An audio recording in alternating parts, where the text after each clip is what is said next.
Hey, this is Nick Zararis of the Liberty Blue podcast, and this originally was supposed to be a Jacob Trouba player evaluation video that aired a couple days ago, just evaluating Trouba's play both in the postseason and the regular season and putting his career in context as a Ranger.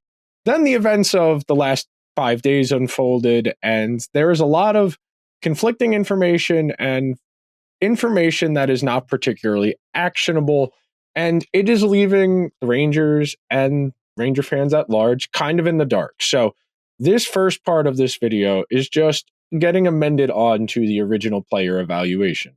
Whether or not the Rangers find a way to move on from Jacob Trouba, we don't know yet. There very well still may be a way for the Rangers to facilitate making a trade happen.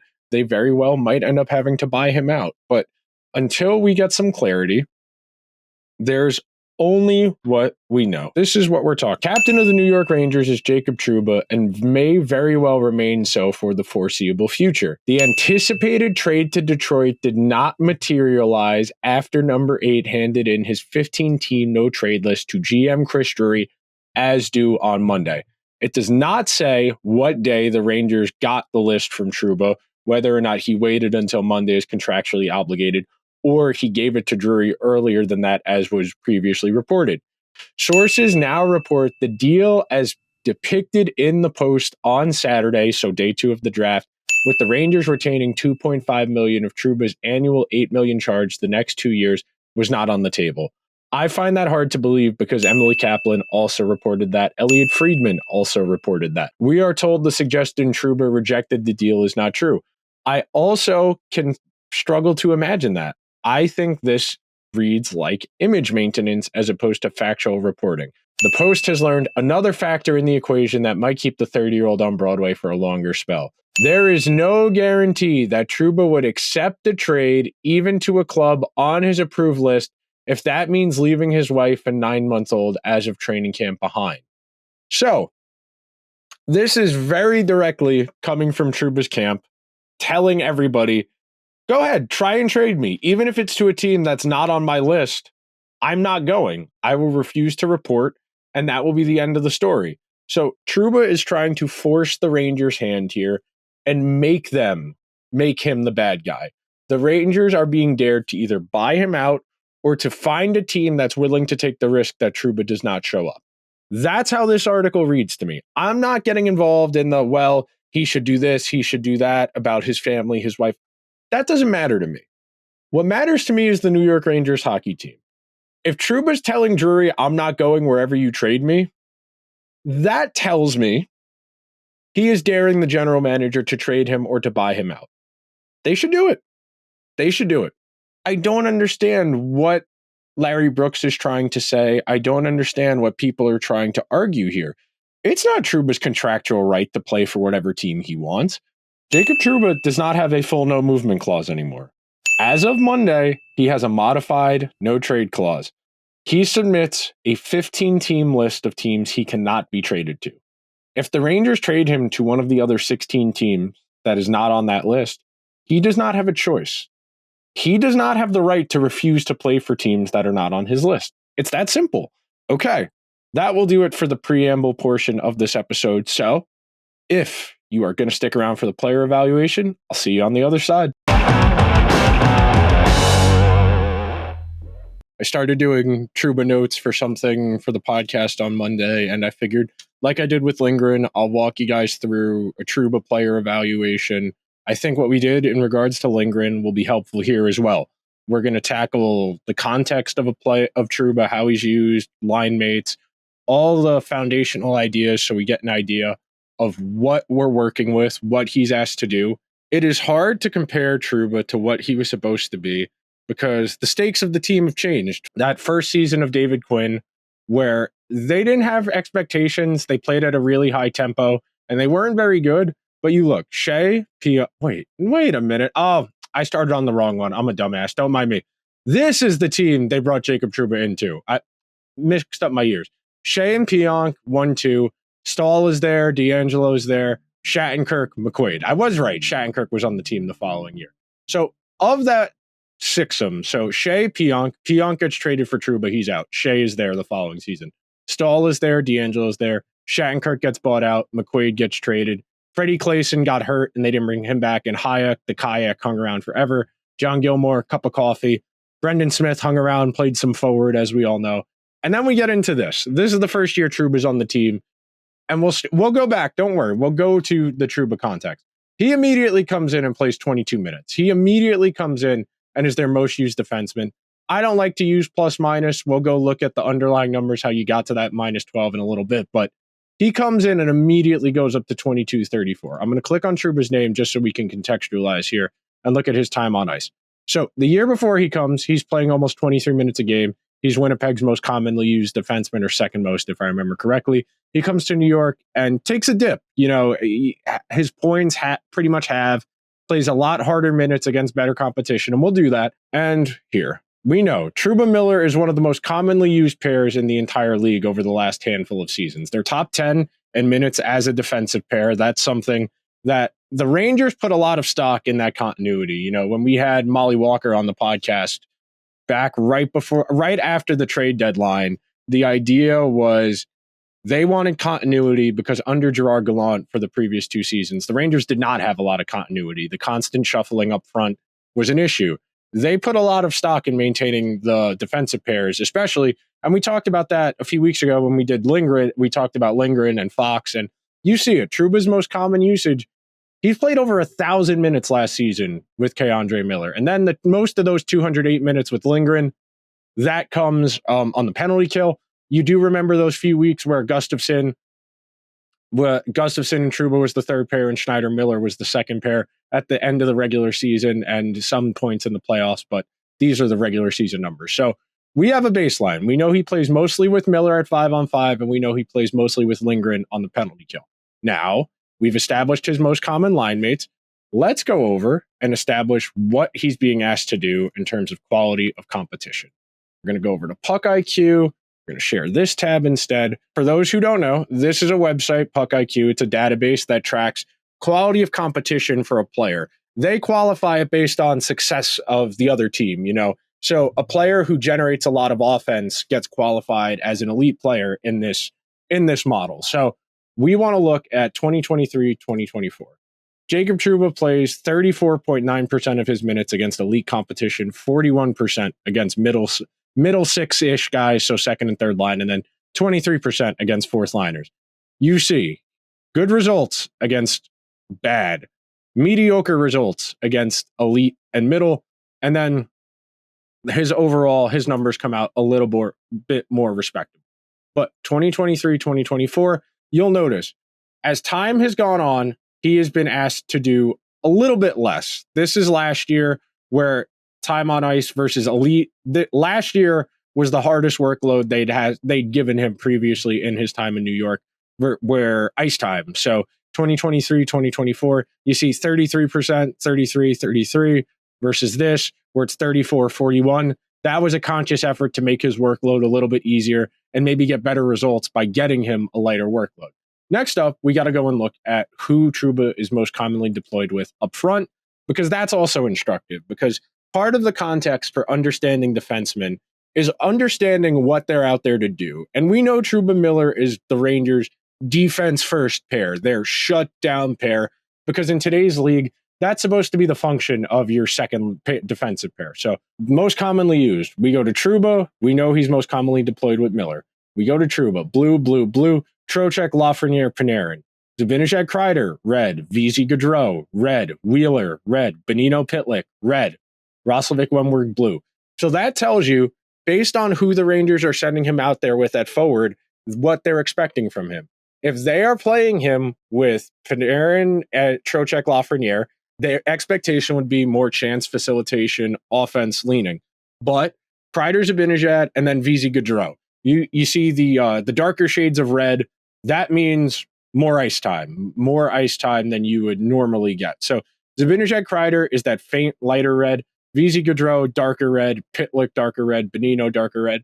So contextually, you shouldn't realize that it's harder minutes when you have those guys playing with less talented forwards. When Trouba and Miller are out there, they are playing with the third line. They are playing with the fourth line. That's going to make it harder for them to go from defense to offense. We know the Rangers, they like those long stretch passes. They like going from defense to offense quickly. They like incorporating their defensemen off the rush. And we're going to get to transition play in a little bit, but it's important to establish the context. It is fair to say the Rangers asked Jacob Trouba to do a lot. It is fair to say that he has difficult assignments. He is not playing with their best forwards, so their chance creation impacts are going to be lesser than that of Fox and Lindgren or Schneider and Gustafsson. We're going to talk more about Trouba individually in a few minutes, but it's important to understand the context before we start diving into him as an individual. And now that we've established what the responsibilities are, I do think we can go over to all three zones. We'll start looking at the what's the word I'm looking for? Transition play, because this is really the key to understanding the Rangers' issues over the last handful of years. They ask their forwards to do a lot when Fox and Lindgren aren't out there. You saw that. You saw the visualization. Most common defensive partner, K'Andre Miller. Most common deployment against second and third lines.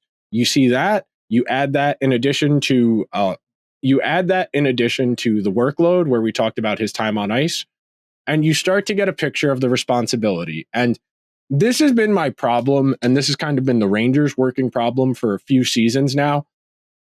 They need a true shutdown defensive defenseman, and they do not have one. They want Trouba to be that, but that's not his game. That wasn't his game in Winnipeg, whether he played with Dustin Byfuglien or with Josh Morrissey. That was always the defense first assignment, was that guy on the other person on his pair. Wasn't him. Trouba was out there to freelance, to take shots. Trouba shoots a shot, I should say, because it's past tense in Winnipeg, at one of the highest rates of any defenseman in the entire league. And if the Rangers want to maximize Trouba, and I wrote this when they acquired him, the goal was to refine the shot attempts and find a partner to complement him.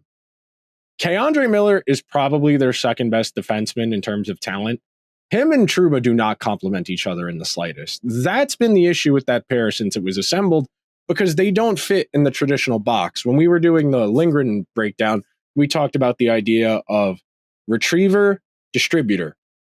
In an ideal world, Miller is your distributor, Trouba is your retriever. Trouba doesn't think of himself as a retriever. Trouba gets to the puck, but he doesn't get it to his partner. And Miller, for his fault, which he does have, I do get frustrated with Miller's inability to use his size to take advantage. And at some point, I need them to experiment with what Miller might be able to do. I'm not going to go as in-depth explaining this because the Lindgren episode is out there as well. But the important thing to understand with these types of visualizations is the relationship between partners.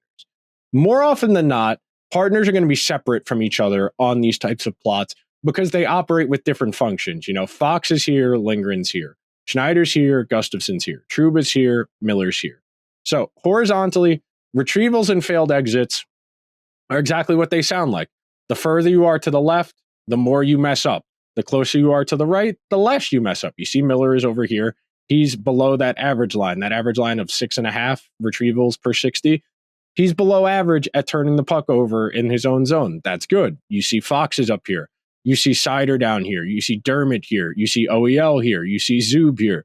You see Jack Johnson there, which is very funny, but he doesn't play a lot. So that's the important context you have to have.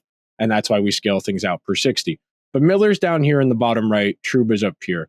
Up, retrievals leading to exits. This means when a player finds the puck in the defensive zone, they eventually either skate it out or pass it out of their own zone and they get to it. You see up here, best puck movers. These are the best guys in the world. You see Fox here. This is probably Faber. Dante Fabro is funny. He doesn't play a lot. Pietrangelo. Grzelcyk is there. Liljegren is there. Chernak plays a lot with Hedman, but McAvoy's there. John Marino's there. Carlson's here. Miro's here. This is the best area to be in because these are guys who get the puck out. You want to be here where you're moving the puck out a lot and you're not turning it over a lot. You see Trouba's here. He's closer to more turnovers, but still below average, 6.78 versus 6.8, still below average, not an insurmountable amount of turnovers. And he's up here where he's getting the retrievals. You see them up on the y-axis. That means they're getting the puck, and Miller is the one who's breaking it out, which makes sense because he's not going back to retrieve it as much. So we'll go over to the next one. We'll talk about exits. We'll toggle on the Rangers filter. And look, this is Jacob Trouba here. Clears per 60. This is the defenseman who's getting the puck out of the zone off of the alley-oop, rimming it up the boards. That's the prayer. That's the measure of last resort you don't really want to see if you're a defenseman. Excuse me here as I take a sip of water. It is awfully hot.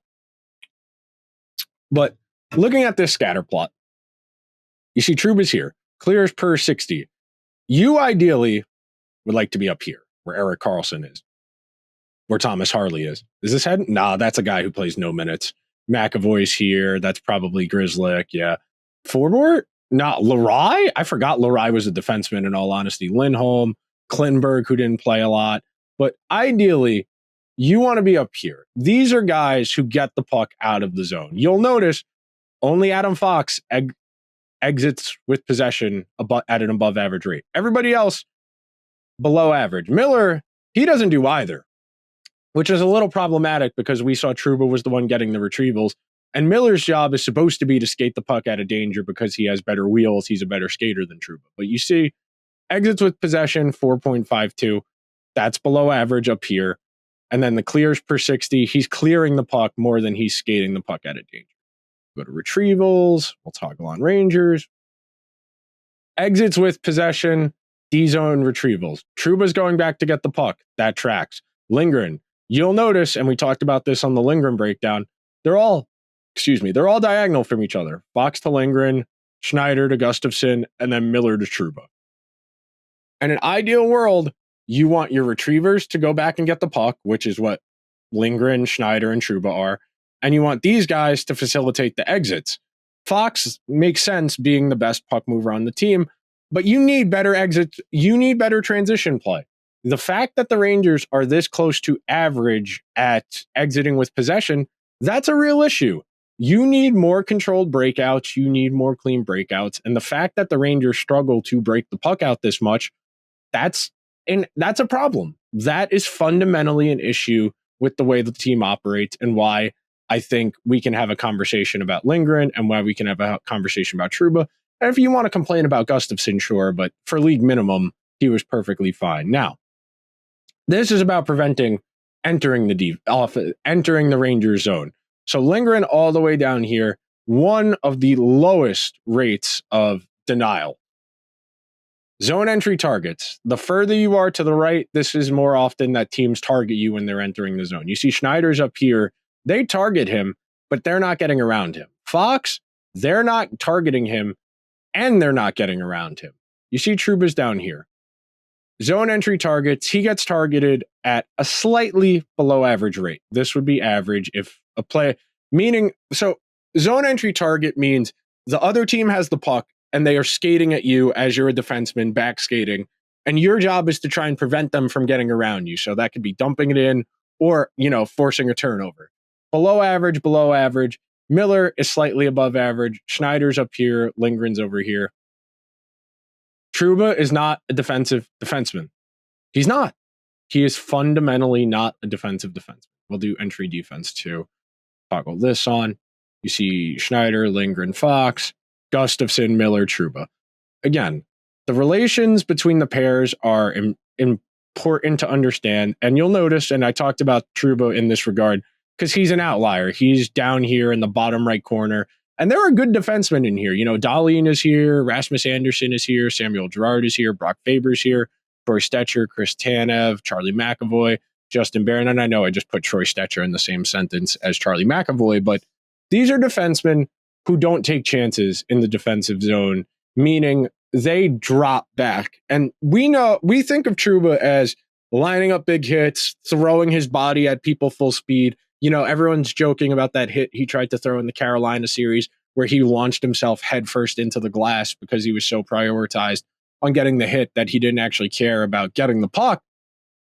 But back here, Trouba and Miller being in the same group, that tells you they're pulling backwards, that in the neutral zone, they are compressing, they're dropping back, they're giving the other team the ability to enter the zone with possession because they're more focused on trying to protect the net front. They're more inclined to try and block shots. And that's what makes them so susceptible to the cycle. You think about over the last 3-4 seasons, the amount of times Trouba and Miller have lost an assignment in front of the net, behind the net, because they're dropping back too much, because they don't hand off assignments properly. And that's what kills them. You see, you want to be in this category up here. You want to be able to prevent entries. And look, that's not a lot. 24% of zone entries at the highest level. We're not talking. Brett Pesce is a great defensive defenseman. Devontae is very well rounded. Orlov is very well rounded. John Marino, funny to see there because he had a really rough season. Chatfield makes sense to be there. But Trouba's profile is supposed to be defensive defenseman. He is very conservative when he is not trying to line up that big hit. Is there anything else in here? No. Okay, so we'll close that. And we will go over to his value on this is Evolving Wild. So we'll go over to this. We'll go to team. We'll go to Rangers. Because it's not just that he's struggling at things. It is that he is expensive on top of struggling at things. So we look at value here. Wait, why did it do that? Oh, there we go. Okay. So you're looking at this. Blue is offensive, goals above replacement. Orange is defensive. Pink is power play. Blue is penalty kill. And yellow is your ability to draw penalties. And then green is not taking penalties. So let's go find Trouba. Where's Trouba? Yeah. Less goals above replacement value than Nick Bonino, who got waived in November. Goals above replacement is not the gospel. It is a catch-all statistic. It is useful at a quick glance to understand where a player is in relation to their team, the league, and we'll toggle over to the league at large. But you see, below replacement level value on offense and defense, and then his special teams are they're minimal, 0.001, 0.002. But you see that in comparison to some of the other guys on the team, Gaudreau, Wheeler. Trouba's in a cluster of guys who aren't coming back. You go below Filipino, Wenberg, Roslovic probably won't be back. Jones, we assume, is going to get a first real crack. His defense is really bad because of those 12 games he played at the beginning of the season. He was a lot better when he came back in when Trouba was hurt. Pitlick not on the team next year. Wheeler not on the team next year. Gaudreau not on the team next year. Kakko, debatable. Bonino not on the team next year. And then Trouba. So I'm going to go over to percentile. We're going to look where Trouba is amongst defensemen to just portray. We're talking 5th percentile defenseman here. There are some names here, you recognize Bowen Byram, Torrey Krug, Oliver Chillington, Labushkin, Grzelcyk, Dermott, Fowler, Jamie Drysdale, but we're talking bottom grouping here, Korchinski being 0.1 percentile, the bottom on the far left of a regression plot. Being 5th percentile in something is not great. That's where we're at with that. And then we'll pull it up. We'll go to where is it under again? Is it on player pages? Yes, it is on player pages. So we'll go look at Trouba's value in this model. And again, above replacement is not a catch-all. It's not a perfect statistic. But at one point, yes, Trouba was an above value player. But you look, first year in New York, brutal. One of the worst players in the entire league. 3 years ago, that 1 year they had Jacques Martin as the defenseman coach. Okay.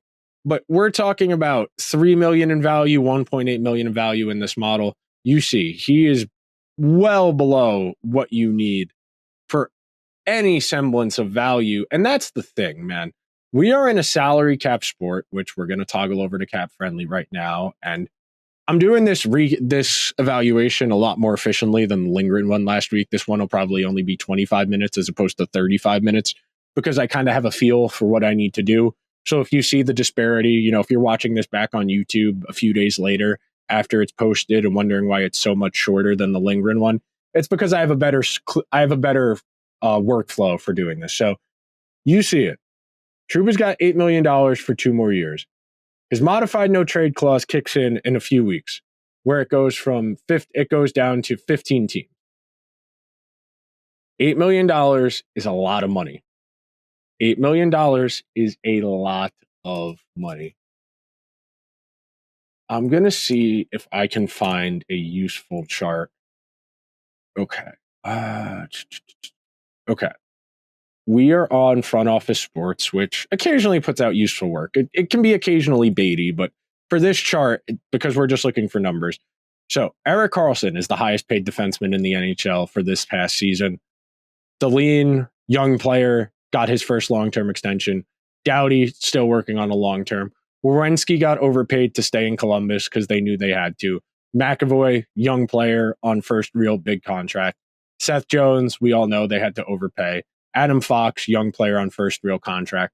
Darnell Nurse is just bad. That's an overpay. He had the 50-point season in the 56-game season where they played in the Canada division and the Oilers went insane, had really good counting stats, but we all know that's not great. Roman Josi, one of the best defensemen of his era, market value. Makar, young player on first long-term deal. Dougie Hamilton, free agent, have to overpay for free agents. Pietrangelo, free agent. Sergachev, young player, long-term extension. Heiskanen, young player, long-term extension. Owen Power, young player, long-term extension. Brent Burns, that's the contract San Jose traded him on to Carolina. And then you get to Trouba.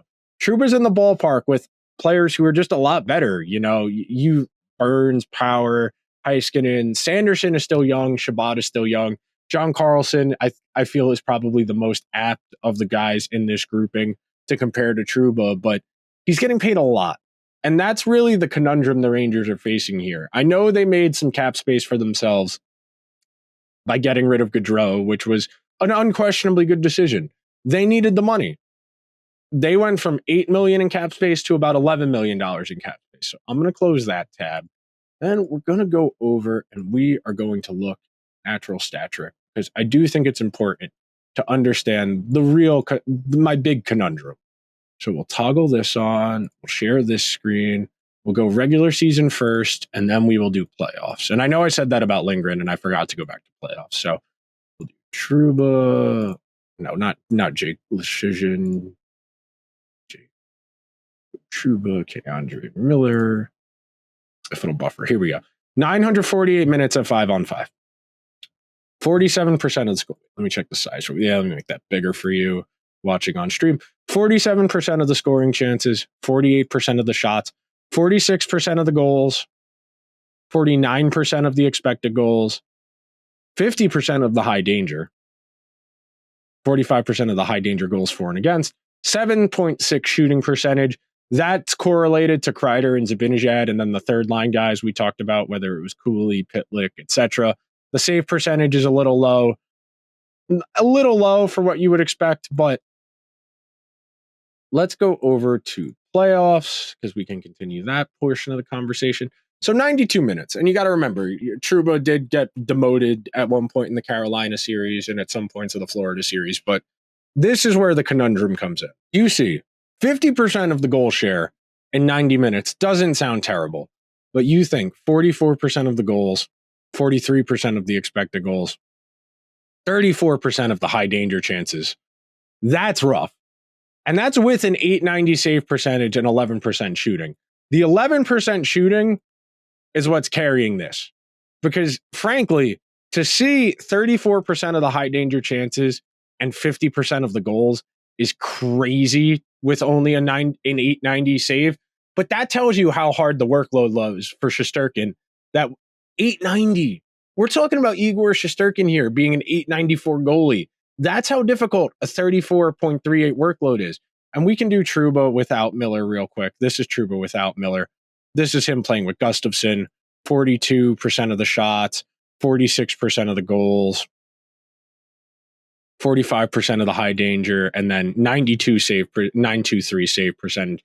And again, in the playoffs, and actually in the playoffs here, well, I can do this real quick too. I can toggle it over to Gustafsson just to make sure we're being accurate. So Trouba and Gustafsson, 44% of the chances, 40% of the goals, 52% of the high danger chances for.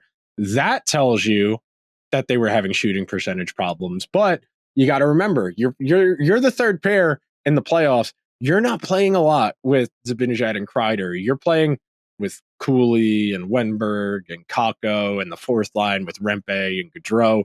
So your workload's going to be harder when you're out there playing on the third pair, even if you're getting sheltered time. I mean, does this have... Yeah, Natural Stat Trick does have it for this. You see, offensive zone starts. They got favorable zone starts, 9-10 save, and they still got outscored. they still got outscored 6-4. So I'm going to go over to Trouba. Individual is just Trouba. So you see shots, those are just him. Individual expected goals, the value of his shots. So his 14 shots correlated to a 0.81 expected goals rate. He had 51 individual scoring chances and only 14 of them got through on net. I have to do the math with that percentages, but it's not great. This is what I want to focus on. We'll go down here. We'll go all strengths because this is really the key. Outscored 13-18 in all situations, which of course includes the penalty kill.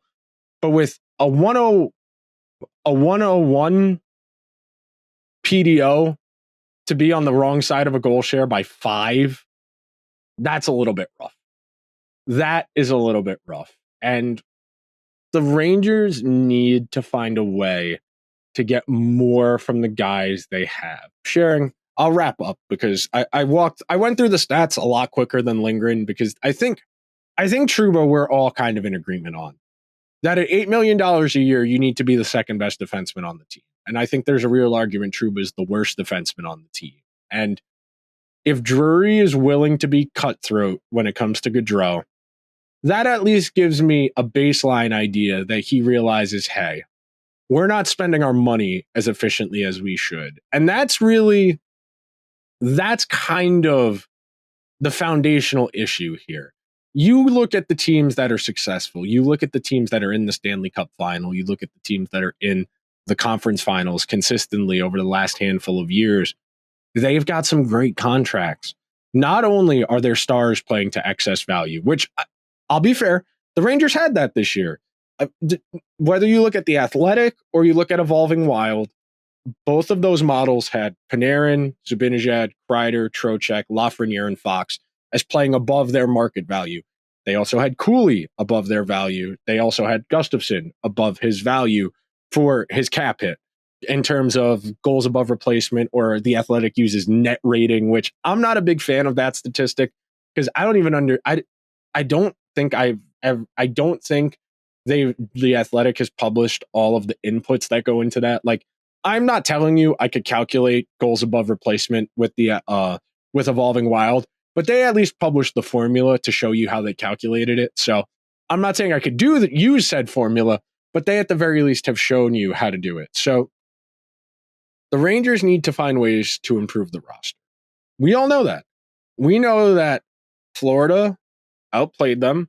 We know that the Rangers' path to beating Florida was very goalie and special teams dependent. Trouba's not on your power plays, on your penalty kill. That matters.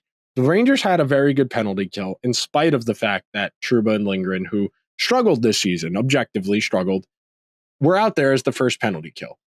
I don't know if Lindgren's fall off from last year to this year is as commiserate with a decline versus a change in scheme.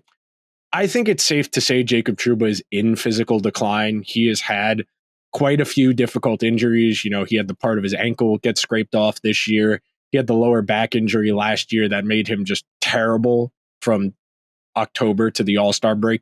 He was better after the All-Star break, but he still wasn't great.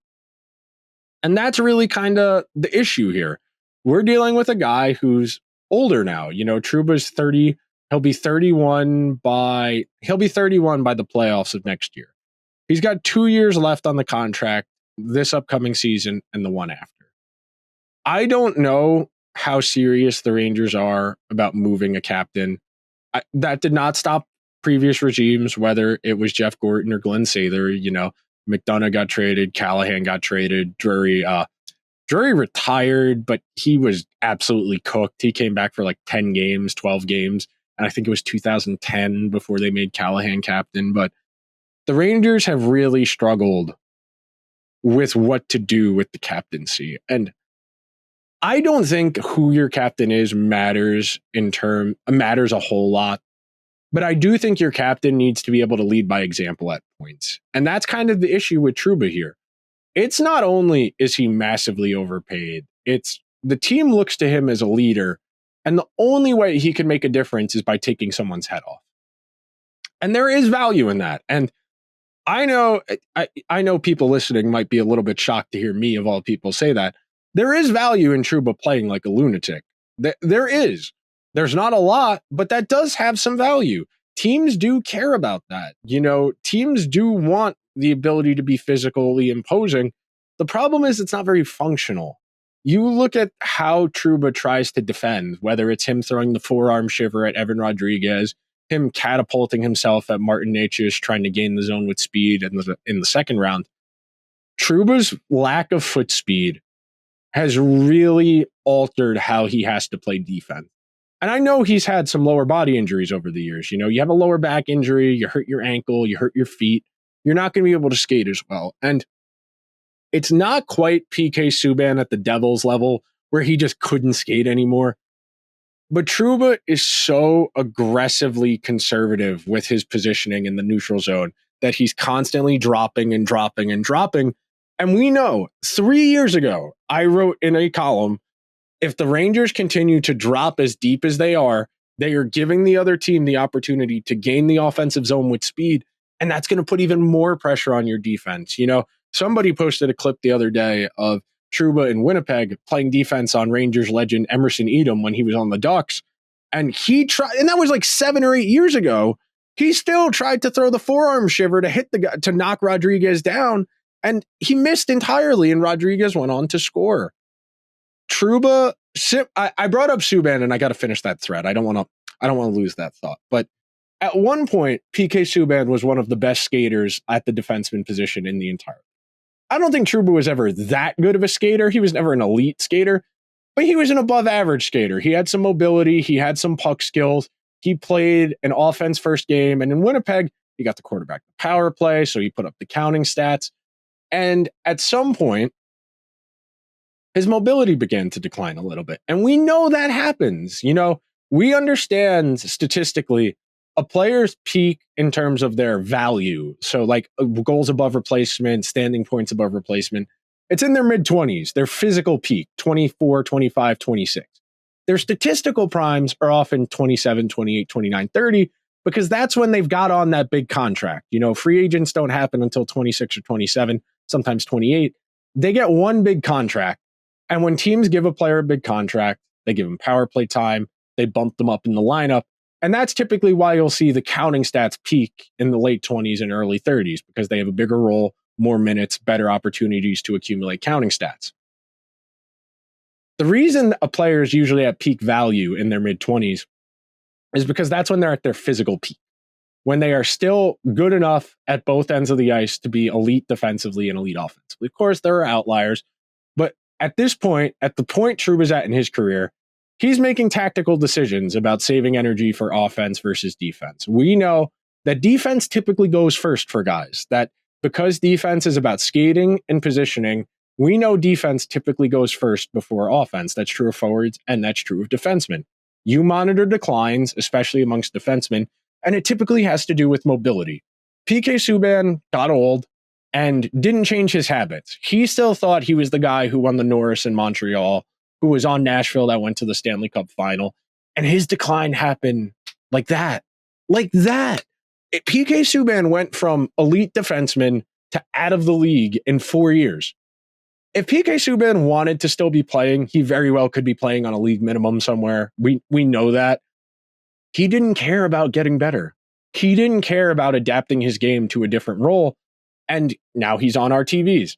I'm not saying Jacob Trouba is going to be out of the league in 2 years. If anything, I think Jacob Trouba is more going to be along the lines of Jack Johnson, Eric Johnson, where he's going to hang on as long as people continue to give him opportunities, because I just don't know if he understands. I really don't know if he understands how he's perceived in the outside world. And it's one of those difficult things where as a fan, you want to be fair to the person, that just because Jacob Trouba is not having great results as a Ranger doesn't mean he's a bad person. I do think the continual throwing of the dangerous hits, I don't want to call it, he's a little bit out of touch every now and then. Every now and then when I hear him talk to the media about things, like for example, him saying, yeah, I had part of my ankle taken off, but it wasn't an issue. I was healthy for the playoffs. Like, he does realize that makes it sound worse, that he was getting increased responsibilities because of what he was getting paid or being captain or how people felt about it. as opposed to the results. And that's frustrating as a fan. My only request, I'm not saying my favorite team has to be fair or always do what I want them to do. I just would like them to be honest with me. We all can recognize that Trouba is not what he was brought here to do. We can all understand the context of the team change. The Rangers did not expect Adam Fox to be one of the 5 best defensemen in the world when they traded the picks to Carolina for him all those years ago, because that was the same offseason they brought in Jacob Trouba. If they knew Fox was going to be this good, they probably wouldn't have traded for Trouba. They would have held on to the 12th overall pick or whatever it was they got from Winnipeg in that trade for Kevin Hayes. And maybe they run Neil Pionk back. Maybe they run something else back. But it's unfair to Trouba to talk about him in the context of his contract, solely on his contract, because that was a different world. I would like to say we figured out the Rangers' issues here. I would like to say we know the Rangers need to figure out how to get more offense out of their team, and it starts on the back end. The Rangers have Fox, Schneider, Lindgren, Trouba, and Zach Jones under team control. All of those, and Miller, excuse me, I forgot to mention Keon. They're paying Fox his number. Fox is going to be on the team long term. We don't know if Lindgren will be here long term. We don't know if Miller will be here long term. Trouba has 2 years left. Zach Jones, they have a lot of team control on, but we don't know if he will be here long term. The Rangers have options. I said this on the podcast this past Monday. Excuse me, no, I said that 2 weeks ago. The Rangers have options if they want to improve the team. Do they have the conviction to say, this guy, we pay him a lot of money, but we would be better served by having that $4 million? That's not an easy decision. That's almost more of a political decision than a hockey decision, because what does that say to the team? What does that say to the fan base? That we're trading our captain again. So there's some food for thought about Trouba. I'll do another one of these sometime, probably next week. I don't know who I want to do it about yet. I might do it about Zibanejad. I might do it about Kreider. Might do it about Schneider, because frankly, we've been focusing on the defense, and I think the defense, as much as the Rangers need a first-line right wing, I think having 6 quality defensemen would do a lot more for them than, say, adding Tyler Bertuzzi or Max Domi to their forward group. So I will talk to you guys sometime next week. I'll definitely talk to you on Monday for the normal episode of Liberty Blue. I'll talk to you guys on Monday.